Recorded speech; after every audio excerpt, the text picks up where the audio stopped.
Matapos manalo sa opening day ang Batang Gilas laban sa Indonesia, dalawang sunod na talo naman ang nalasap nila sa kamay ng host country na Jordan at New Zealand sa ongoing FIBA Asia Cup Under-18 2024. Tapos na ang group phase. Ang mga top team each group ay aabante sa quarterfinals.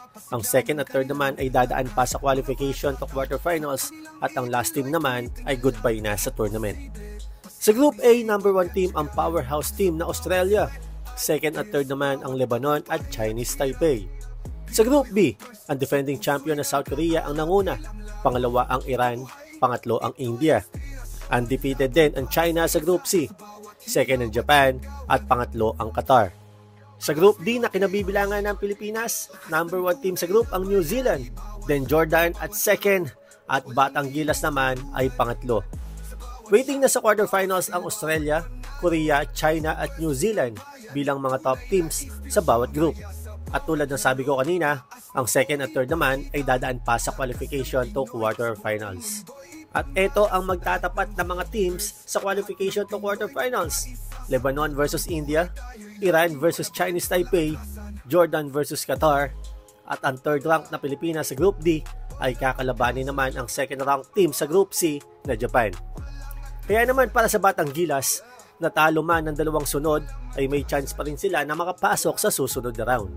Bagamat hindi magiging madali ito para sa team ni Coach Josh Reyes dahil itong Japan ay halos mag number 1 team din ito sa Group C, natalo lamang sa China ng 2 points sa group phase.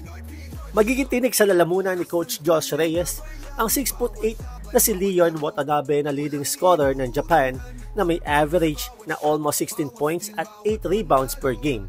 Ang pinakamatangkad lamang sa ating lineup ay si Nicolas Lorenzo at Mark Burgos na parehas lamang na 6'5".